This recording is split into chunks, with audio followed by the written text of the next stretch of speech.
series. I think that's something they need to work on. I mean, having your duelist not performing well could be a really, really bad impact on your team. So that's something Forsaken Shadows have to figure out. Hopefully, the coach have given them some words of advice, maybe some things that they need to change. At the end of the game, though, Chips, when they started playing more aggressively, it was much better. This time, it's gonna be ego playing on that duelist actually. So they're changing that up. What do you feel about people who are not fixated on the role but change it in between the games, in between maps? Cherry. Well, I know from personal experience, it does help. It does work. It allows you to be able to kind of like adapt because different people are used to different agents. I know for me personally, my team, we have a player who plays ISO, Clove, and what's the third? Not Sova, Sky. So it's like we literally have people who are just able to adapt to anything. It literally is it's a game where you should be able to play any role, and I like this from the side of Forsaken Shadows. Chips, they did not have a great game number one. It kills wise and performance wise, it looked okay, but it didn't look like they were really able to get the impact that they would have wanted. Their entries looked good on their attacking half, but to be totally blunt with you, I think that they might have been kind of one of the more reasons why the team did not really have that impactful performance. They ended that first half 1-12, only being able to secure 1 kill for the team. But NIGHTSHADE, they're going to be going into this with the same composition they ran yesterday. They're tried and true. Now, Forsaken Shadows, can they break through it? The defensive half for NIGHTSHADE looks so good though, so it will be difficult. And I'm really looking forward to seeing whether or not Forsaken Shadows can be able to weather this storm that will be upon them.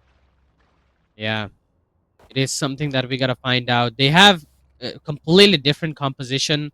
I mean, they're trying to play it completely different. So it's gonna be very interesting to see how it kind of works out for them. Now, Split is one of the OG maps, and people know how to play in it.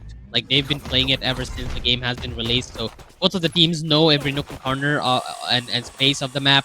It's just gonna be like a draw skill which will perform on this map, like which team is just better on it and which team has better strategies. In the end, it's gonna be starting out with a 1-for-1 trade down the mid, but it gets better for Forsaken Shadows. They were able to claim one more body, and that's gonna be the Viper here. And Viper has been brought on finally by NIGHTSHADE, which you wanted to see, and I think it's something is really better because the sites are really small and one Viper split is gonna be covering the entire thing. But NIGHTSHADE right now not looking so good.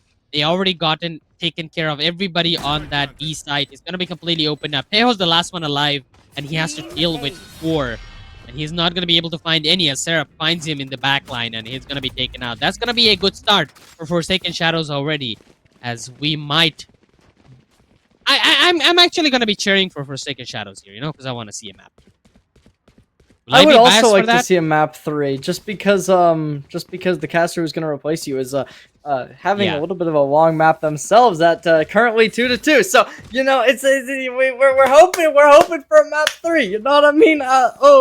But NIGHTSHADE, I mean, that did look bad for them. I'm not gonna lie, because the side of Forsaken Shadow, they got the team ace. That it kind of implies that the whole team is gonna be able to play well. But not only that, it also was a situation where they only lost 1 player, which really just implies that NIGHTSHADE wasn't really in the best situation mentality-wise. And, now Forsaken Shadows, they're going to be coming into this really starting to put this strong tall guy in a bad position when it comes down to their overall mentality, because they're being pressured by a lot of utility and Seraph. How can they take an aggressive position? Yeah, looks like Kunu's gonna be able to get a double-triple with the Classic. He doesn't need a weapon. Who needs a weapon if this guy has Classic? NIGHTSHADE, you play 1 round bad, and that's how you reply? This is off topic completely. But when you said who needs a weapon when you have a Classic, it reminded me of one of my top 3 Nerds cast lines where they go, who needs an operator when you have a rifle?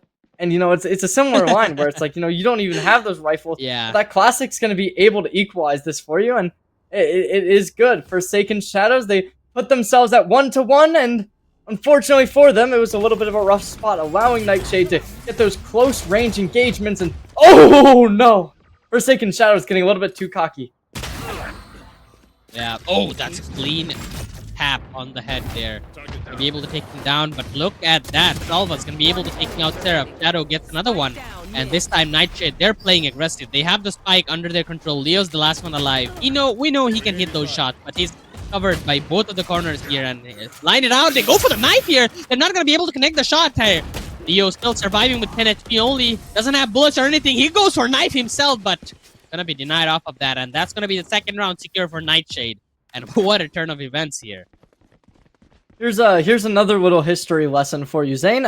Yesterday, when we were seeing this team play as our third and final match of the day, it was actually Nightshade to do the first knife kill of the night. So, in Forsaken Shadows, they're gonna be able to stop it from being Nightshade taking 2 in this weekend's tournament. But let's see whether or not they can take this back, because that is going to be 2 rounds converted for Nightshade. And at this point, Forsaken Shadows is looking good, but it is still 2-1. Armageddon's going to be online, and Nightshade, they have a decent advantage coming into this. They look to really be able to control every angle. Strong, tall guy with an operator really being able to pitch this B main, and a lot of engagements potentially going to come through from mid. Salvo's going to be able to clear out the space in front of them. Yeah, that definitely seems to be the case, and we do have still everybody alive on the map, so nothing broken down yet. But Nightshade, they are forcing Forsaken Shadows to change their pathings. Looks like they're headed towards that A side from Sewer here. Teos is waiting there, and he is quite aggressive on it as well.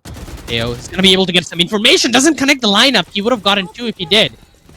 Missed the first shot, and we know if first bullet misses, it gets tougher and harder after that one. Leo's gonna be able to get one more, and Forsaken Shadow, this time they have found their way inside the site, but they are still not on the safe zone yet. Wiggle, he's not gonna miss the lineup. He's gonna find double headshot there. Has the flash coming in from behind. Strong, tall guy is gonna be able to save him. He knows where Leo is. He's gonna be taking that down. Triple for him, and that's one lineup. One mistake from Forsaken Shadow is gonna cost them the round. Seraph is there to perhaps recover from this one, but doesn't have the time on his hand. The clock's ticking, and tick-tock, Shadow comes in from top. Seraph goes down.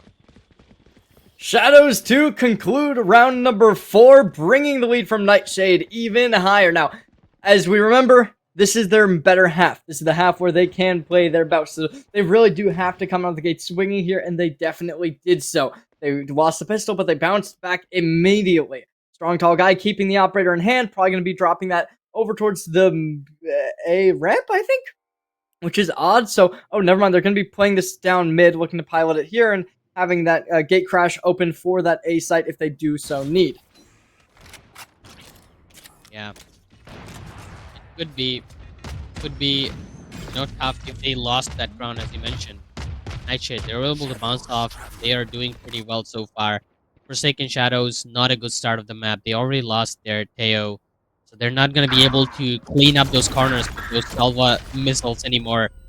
Chips is going to be able to find double there. Just a good opening that Forsaken Shadows needed here, which will definitely put Nightshade a bit behind here. Strong, tall guy, doesn't matter. As long as this man is alive, he's going to keep on finding kills one after another. He finds another one. Raise, Ego, satcheled inside, throws the pain shell here as well. He's going to be able to get the trade for Mr. Weagle there. It's a 2v2 situation right now. Ray's not looking good here. Oh. Could be bad. Could be good. They didn't get anything with that ultimate here. Ego's going to be able to find that shot. It's a 1v2. Kunu is on a position that they don't know him, expect him to come from. He's going to come in from behind. He's going to be able to find one. Kunu, he does have all his abilities up and ready. Kunu, he doesn't know where Leo is either, and he gets a taste of his own medicine from behind. That is going to be Forsaken PM. And unlucky getting egoed like that, but not even from Ego. It was Leo to do it, and Forsaken Shadows will take a second round. And Nightshade, they're not in the worst situation, but their economy is starting to get a little bit worse. Mr. Weagle only at 300 remaining credits, and Strong Tall Guy at 100 themselves, but they are still leveraging a 1-round lead, and that will remain 4 light shields for their opponents. But with a Judge and 2 Phantoms, that could make this a very strong buy for Forsaken Shadows. There's going to be a little bit of utility coming out. Strong, tall guy gonna go really aggressive, but forced to back out immediately. Gate crash going to waste a little bit of utility from the side of Nightshade, but ooh, kills already coming out for Forsaken Shadows. Be the case here, but Andy, he has a perfect position here. He's gonna be able to get double here. Clove uses his ultimate. Gonna be able to get out of there. Doesn't get immediately taken out. Forsaken Shadows, they're still looking for the entry. Leo's gonna be shut down. That ulti will not do much here. Wiggle tries to take his wide peak there. Gonna be shut down. Teo making the longest rotation in the entire world as he's still not near the site yet. Finally gonna make it to heaven. Gonna look up, look down on the opponents from above, but it doesn't matter. The Clove smoke gonna stop him for the time being. They have the perfect positioning, but they're investing 2 members on that main. There's only one inside. So if Teho is gonna be able to find that one frag, he might be able to go for the retake, but I think he's gonna look towards saving that Vandal. Does seem to be the play, and I mean, I gotta give them respect. They got that RRQ buddy on the Vandal. I mean, I can't even remember.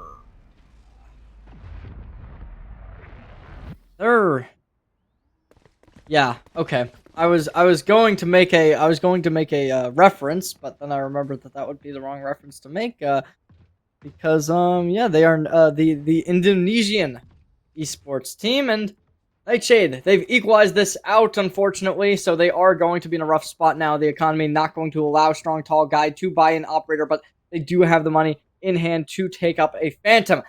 Forsaken Shadows, they're going to be in a good spot. They have a lot of money remaining, and they have equalized this. The ultimates are looking good for them as well, with Forsaken Shadows having 3 extremely impactful ultimates on the board. Strong Tall Guy going to be sneaking around here. Ego potentially going to be able to call them out. They will be able to spot him, but no shots just yet. Strong Tall Guy going to be spotted out by the spy cam once more, trying to spray through the smoke, but the orb not going to catch anyone out. Leo going to find the first and shut down the orb that was acting as that Sage wall, that still does leave 1 controller remaining from Nightshade, but Ego going to Ego right through it. Freshy finds the first, and Forsaken Shadows, despite losing map number 1, they've come into map number 2 looking like a completely revised team. Yeah, Forsaken Shadows, after losing those 3 rounds, off to a bad start, but now they're equalizing things, and they're probably going to take the lead here on out. Nightshade, positions revealed, they're found out, they're known. Flash is going to stop Mr. Wiggle from connecting any of those bullets further, and all 5 members from Forsaken Shadow. This might be the first flawless round that we're going to watch, Harry. 3-3, and it's going to be 3-4 in just 1 second. Flank goes down, and Forsaken Shadows just gonna have to wait it out. 5 players remaining. We saw 5v2 almost go in the favor of Nightshade earlier in the series, but unfortunately this time it does not seem to be the case.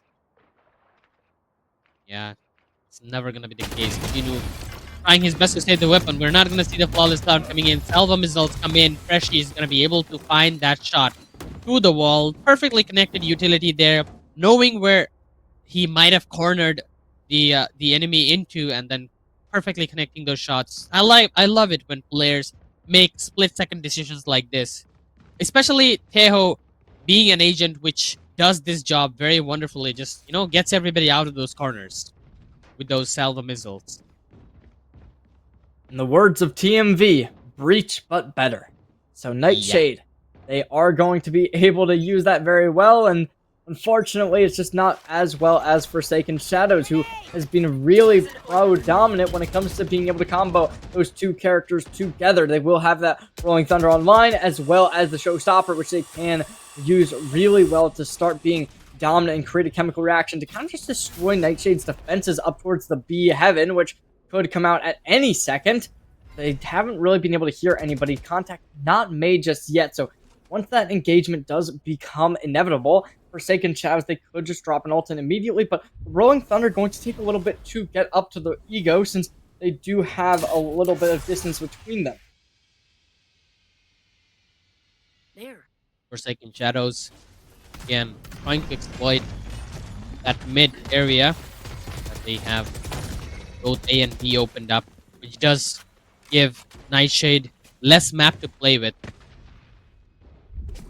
And it's judge from Andy Yoshi can be vital, and it is. Leo goes inside with no information whatsoever. Gonna be facing off that judge. Judge down.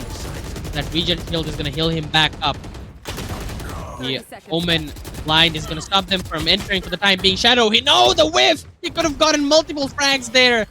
He couldn't give the support to that Omen as he goes down along with him. It's gonna be a hard retake once again for Nightshade here.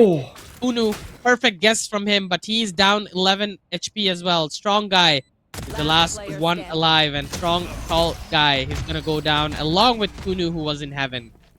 Ego finds both of the kills.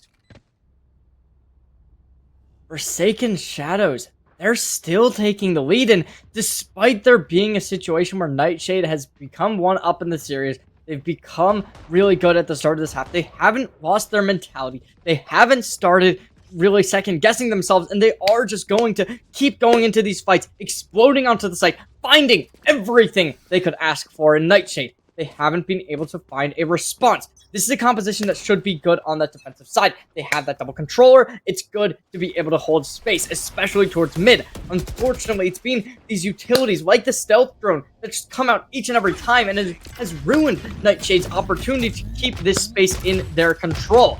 Salvo's going to come out, going to be able to clear away, but nobody's going to capitalize. Forsaken Shadow, they're kind of just spending util, trying to push people towards them, but they're going to be doing a good job from Nightshade being able to hold this space. Rolling Thunder comes out, trying to capitalize, but it's going to be completely diverted, and the kills come out! Freshy with a double, and that's both controllers down. Nightshade with 3 remaining players. This is likely to be 6 rounds converted for Forsaken Shadows. Yeah, it feels like that's gonna be the case here. But look at the Frank coming in from Mr. Wiggle. He takes the peak on the left side at the wrong timing. Talk about top 10 worst timings ever on Valorant. On this series particularly, that has to be the number 1 spot. Now, it's again Nightshade losing the sight away. I think they're gonna try to go for some exit frags here. Ego trying to go forward with the peak here. He will take the peak at the right angle, but not gonna win the fight with that shotgun. Strong, tall guy is gonna be able to take the weapon, maybe run away with it. Which Kunu is still trying his best to enter the side. With only a sheriff, it's gonna be tough. Never mind, the weapon's not secured yet. Gonna drop down the flash. Freshy is gonna be able to shut down Kunu. And strong, tall guy runs away with the weapon. Not runs away, actually. He's still holding it on. Maybe trying to deny the weapons off of the enemy. But only one he can deny before Chips takes him out. And that is going to be the 6th round for Forsaken Shadow. Already a much better half, much better Valorant that they played in the entire map 1 they've shown on this 6 rounds. It's just been them being able to really work around how Nightshade has been kind of going at it, and they're very reflexive as a team. They see Rolling Thunder come at them, they back up. The tail, last person that did not get inflicted with it. Because of that, when they are still in their standard self, they're able to take 2 kills off of Nightshade, bringing them to a heavy deficit.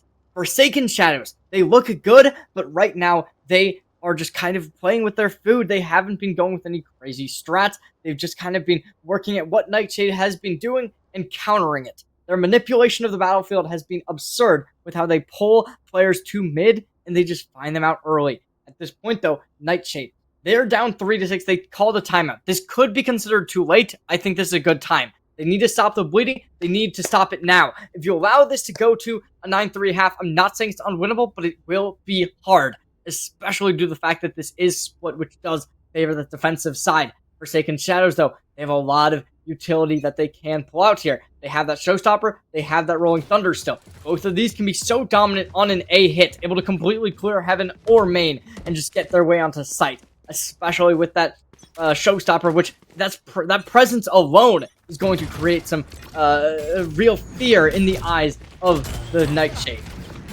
That definitely will do here. It's a quick entry to the side here. Satchelled in already. Ego, Raze. They have the A side to themselves here, and Nightshade, they just don't have any answer to any of these entries. Nightshade, it feels like they're not even playing the game anymore. It's a good dodge by the Yoru here to get deny that that ultimate from Raze here. Andy Yoshi is going to be able to get a double kill. Rolling Thunder drop down. It's going to connect onto a lot of the teammates here. Doesn't connect Yoru quite yet. Fresh is going to be able to get a kill. Chips finds one behind. Chips with the triple. Chips with the 4K. Chips! Where were you last game? Well, that wasn't even just due to that. That was the absolute pressure that was brought upon them. That was both the Armageddon and Rolling Thunder comboed together, securing CTs. Finds one with just the ultimate alone. A couple people able to dodge away, but after that, Chips just clears them up. No counteraction, doubling their kills in one round alone. Forsaken Shadows doing the heavy lifting with Chips and Freshie both absolutely dominant this map. After a little bit of a lackluster performance, kind of relying on Leo and Ego to do that work and being able to lean on them. This time it's going to be these duelists and initiators working together hand in hand, and that looks good. Let's see whether or not Forsaken Shadows can get more, because 9-3 might just be inevitable. The Viper's Pit will slow them down and kind of halt the mid presence from the side of Forsaken Shadows. Yeah. Oh! That's a good one. That's a perfect timing from Strong Tall Guy, and he's going to be able to get only one there before he gets denied off. Forsaken Shadows, this time, not the best entry. They have to deal with this Viper's Pit, which is going to be tough. So the mid entry has been completely blocked off, and Yoshi and Viper sitting out there. But they have left the B side completely alone, though. It's only the Breach guarding the B side from Heaven. If they want to enter from this main, they're going to get a free entry at that. And the Guardian, I don't think, has the firepower to stop it for the time being. But he does have utilities. He's going to use them, but it doesn't connect on time. That's why, Breach is just Breach. Sometimes it just doesn't work. They have the entry, so the Viper's Pit is going to be completely wasted for the time being. It does buy them time, but the time is going to be their enemy right now. As it's going to be Forsaken Shadows just wiping out one after another. And Yoshi bunny hopping inside as he's going to be taken down from a wall bang from Seraph. And that is going to be the 8th round on Forsaken Shadow. If they win that one, they might be a partial member of a potential curse. Oh.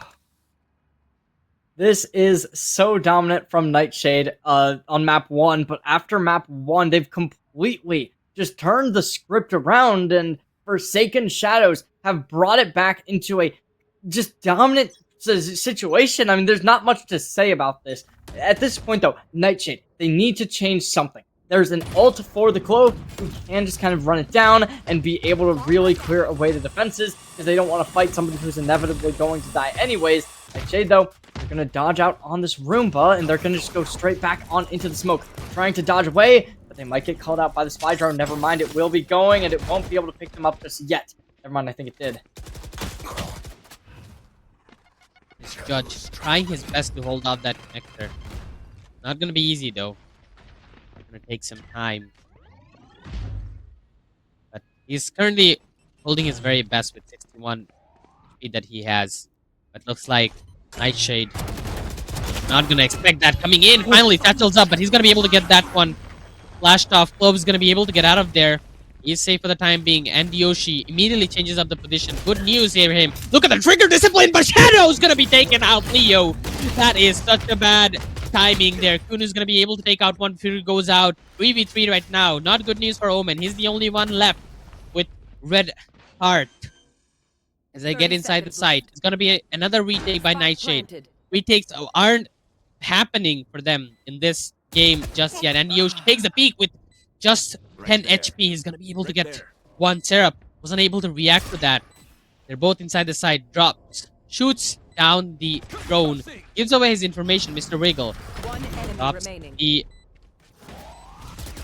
Wiggle's going to be able to get one. And the stun is there. Fresh is going to be taken out as well. And they're going to be able to get the 4th round on their board. It's not a really bad half for Nightshade, but it's not good either.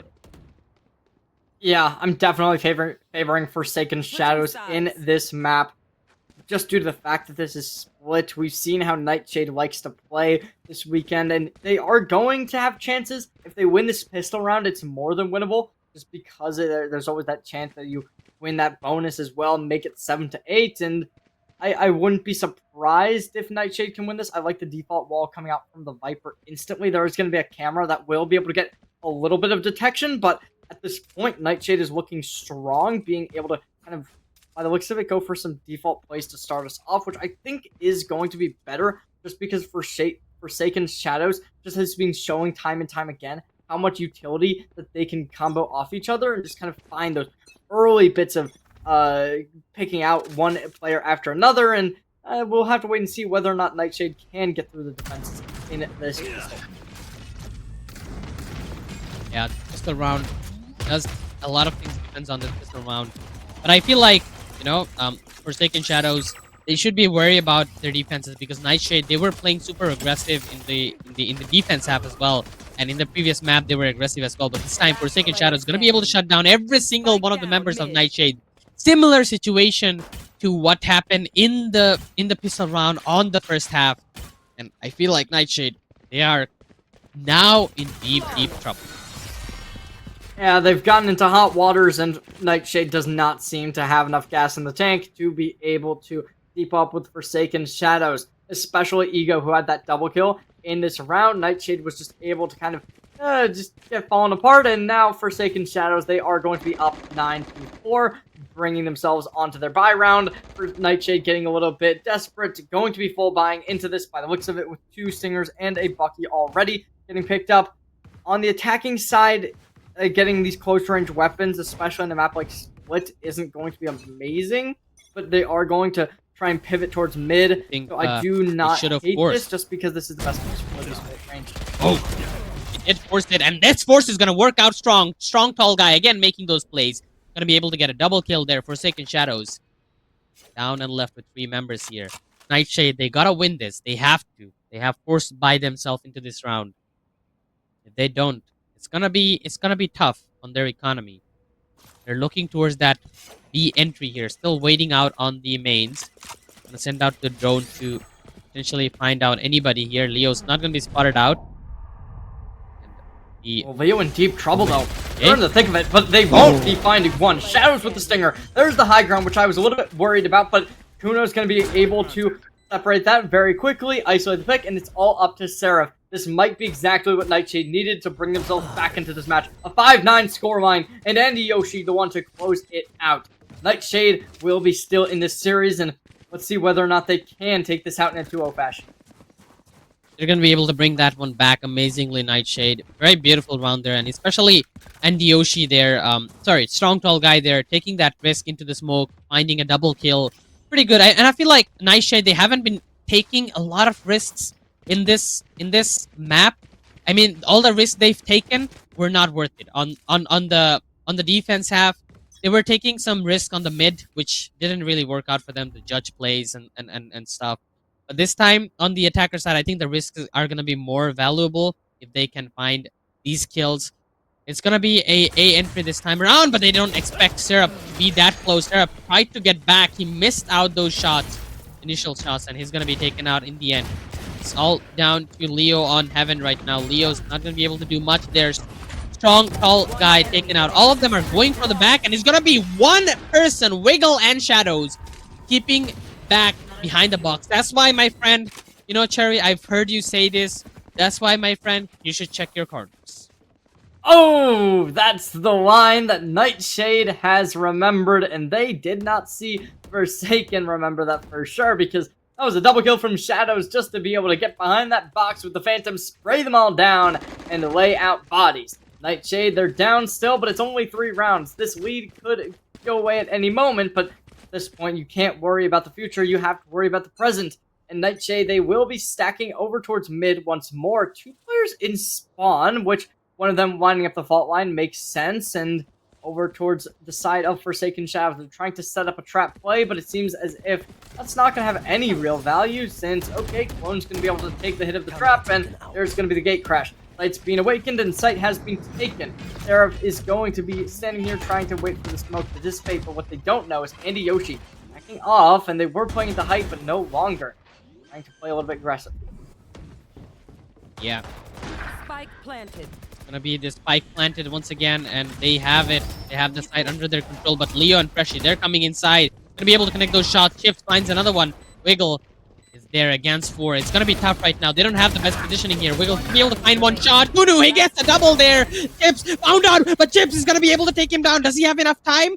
I think yes, he does have plenty of time remaining. Chips, massive value on this map on Split here.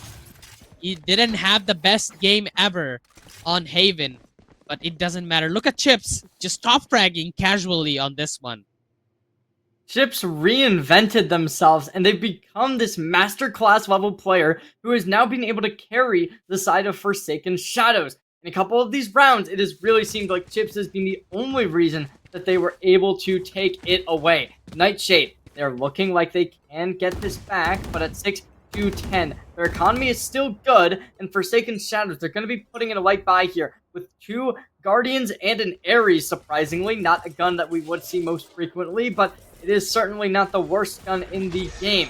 Right now, though, the aggression's going to be coming out, and this storm needs to be weathered. Seraph trying to find a spray, but they'll only be called out, and Strong Fall Guy to take the kill.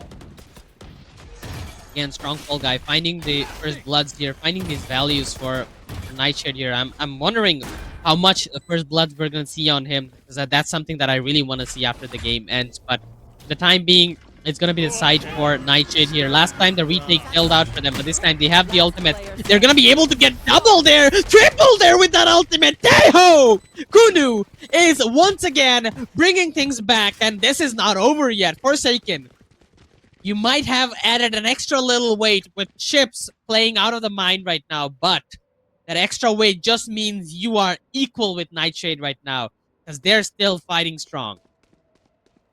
I mean, I just want everyone in the audience to realize that was a dry tail. There was no other utility to combo that. No Gravnet, no Fade Seas. That was just Nightshade putting in the ultimate, which just did so much damage, finds a triple kill, and now Forsaken Shadows looking ever so much more equalized.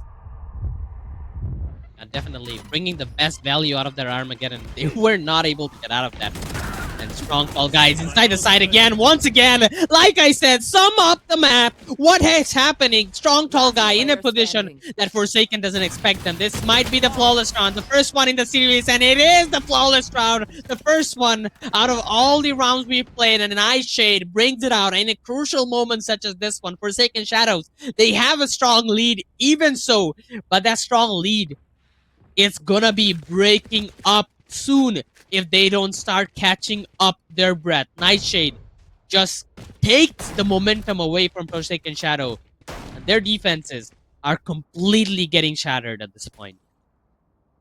Forsaken Shadows, they're only up by 2 rounds, and if they lose this one, their economy is going to be in the dump once more. They need to find some kind of change, because Nightshade has been looking so strong recently. Strong Tall Guy going to be up in the high ground, able to connect the stun, but the shorty goes long and able to connect it onto the box. The box ain't a player, buddy, and that's going to lead to Nightshade falling down, but Shadows to repay in kind. Collecting with Max, it's going to be Leo to be falling down next, going in with the ult, but the second life is not going to matter too much because they will have to re-engage soon enough. Freshly trying to engage with Shadows to get the kill. Shadows on a triple kill. Ego finally going to shut them down on the high ground, trying to get something but not dropping in the showstopper because they know that's going to do it. Nightshade takes another. Massive round from Nightshade over there. It looked like a round where Forsaken were playing their usual, were trying their best to make some things happen, but in the end it didn't really matter because you saw how well Nightshade is. They're completely focused on the game. It looked like in the first half we were watching a different team play, and Nightshade, suddenly a switch just ticked off, and all of a sudden they're just playing completely different on the attacker side. And they're just 1 round away from getting that equalizer, and I feel like this might be the round because Forsaken Esports, they didn't have much creds left after bye on the previous rounds. So this round, they shouldn't have royalty to just buy everything they want. They should lack in some aspects, which Nightshade could abuse and use in their advantage and try and equalize the scoreline. And possibly, once the scoreline is equal, I feel like Forsaken Shadow should have a mental disaster where it feels like the momentum is gone, the flow is gone, and Nightshade should just feel strong enough to end this up. Honestly, this mental disaster might have already started. Because once you were up, I believe that was 9-4, one would expect that that is just a first seen future of we're going to make this 10-4, and even if they make it 10-5, this is a one game done and dusted. But now, Nightshade, they've come back and they have revitalized themselves and become this new team. However, Forsaken Shadows, they have ultimates on the board. These are 3 extremely impactful ultimates that they can drop here. And it seems like they want to play extremely aggressive. Salvo's coming out. Not going to be able to collect any space. They will not be able to flush anybody out. And they might not see the first Shadow finds one. There's Andy. That's going to be a complete trap play. The over-aggression has been capitalized upon. And Nightshade is looking to regain this. Shutting down the Showstopper. Shutting down the Armageddon. Those are 2 ultimates put offline. Now there will be the From the Shadows taken down. But Leo popping in from heaven. Securing the double kill, but Chips as well. This has been a playmaker. Andy to take the lead, though, making this a 1v3, a triple kill, making a quadra. It's 10-10. And Yoshi with a beautiful, beautiful round there once again. Not sure why they used the From the Shadows there. I mean, it wasn't completely necessary, but I feel like they just used it to get information of the opponent's players. But that was an eco round from Forsaken Shadows. I feel like the eco round could have gone better for Nightshade. But it was super well. That especially that starting of the round, getting that huge value out of that crossplay that they made was absolutely amazing. If that worked out for Forsaken Shadow, then Nightshade would have been in a lot of trouble after that one. But we do begin the equalized round here again. Now Forsaken Shadow, the mental damage is there, the stress, all the pressure is there from them. They have to get out of that one. We know that Nightshade, they can play under pressure. They made a absolutely astonishing comeback on the previous map as well, where they left Forsaken Shadows behind and they never were able to catch up to them. This time around, they made a huge comeback, and from 9-4, it's 10-10 now. And they already have 1 kill to start off the round. It's gonna be traded out. Chips is gonna be able to find that value, but they know where this Clove is. If they want to enter this B side, it's gonna be possibly a very, very easy entry for them because Teo is down at heaven and Clove is leaving the side. Actually, mind games are working. I'm not sure why Clove is leaving, but it's gonna be a rolling thunder use committed. It won't hit onto anybody, but it doesn't matter. They have the side. It is an assurance that they needed to get inside the side here. Leo expects somebody downwards, fires some unknown bullets. Nothing connects though. It's gonna be a 4v4 retake here. And all those utilities is going to keep them at bay for the time being. Kunu doesn't matter if flashed in. He's going to be able to get one. The shorty from Kunu. But it doesn't matter. It's not Kunu with the shorty, by the way. Kunu was with the rifle. He's going to be able to take him out in the end. It's a 1v4 right now. Ego does have the ultimate available if he wants to use that. Showstopper. What can Showstopper do? It's not the old Showstopper that's going to just decimate everybody in the area. It's the new Showstopper that is very, very... pretty much, I would say, useless. As a Raze main player, I don't like the new Showstopper. That's gonna do it. Nightshade, they've taken themselves back. They took a step back after the half, and they lost the first round. But afterwards, there hasn't been many thorns in the road. And Forsaken Shadows, they're down and out. They've lost the lead that they had gained. The momentum is being halted, and Nightshade has picked it up where Forsaken Shadows has left off. And at this point, I think Nightshade, they're definitely the favorites to win this map, and winning this map would bring you to a 2-0 situation. And Forsaken Shadows, they still have one more ultimate that could do a lot, with that being that Showstopper, as well as that Neural Theft, which is always nice to have in your hands. I know you said it wasn't your personal favorite ultimate anymore, but obviously it still can be good in certain situations. Yeah. Meanwhile, obviously there is going to be that Viper's Pit coming in from Nightshade, but I don't know how much value that's going to get if you cannot find the site. So it seems as if they want to fight towards B once more, but with no full shields and just a very light buy. This is where Forsaken Shadows really has to bring back, because if you allow match points, that's going to be literally just the absolute epitome of you don't want to be in this situation. But okay, trade's already coming out. I think I kind of caster cursed Andy Yoshi because I was about to, the moment you finished up, I was about to praise Andy Yoshi, saying like 2 rounds ago, he used his ultimate and he has his ultimate again, just 1 orb away, and he just immediately died. You know, we can cast a curse in our head as well. That's insane, but But yeah, talking about the game situation right now, 4v4 situation, not the worst. But Nightshade, they have lost an important, valuable member here, and Shadows is very low on HP as well. So that means they don't have much left. And two of the members from Forsaken Shadow have their ultimate, which is Neural Theft and the Showstopper. So if they wanna rush in from a single spot right now, if the Showstopper is used, it's gonna be insane. Ego's gonna be able to find two, sees the barrel Remaining. of Kunu and uses that information to get that wall bang and eventually taking Kunu down. And he's all down to strong, tall guy. He has a very good positioning though. He's inside the side and they don't know about him. As he's 30 gonna be seconds breaking the left. tripwire. They do get the information away right now. He's gonna go for the spike plant, which will give them a little bit of economical boost.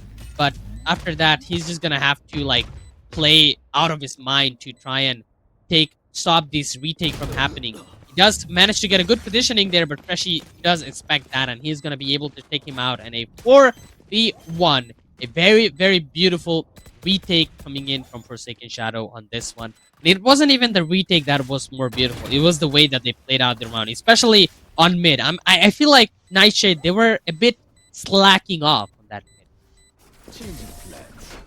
We will be seeing a tech pause come through, so unfortunately we will have to wait to see this map contained, and let's see who will be the one to contain it and find that finisher, because it is I don't know. I think one of these teams is going to end 13-11. I don't know which one just yet, but I don't think we're going to overtime, just because when we've seen these teams win, they win a lot in a row. So I think that the momentum can help both of them.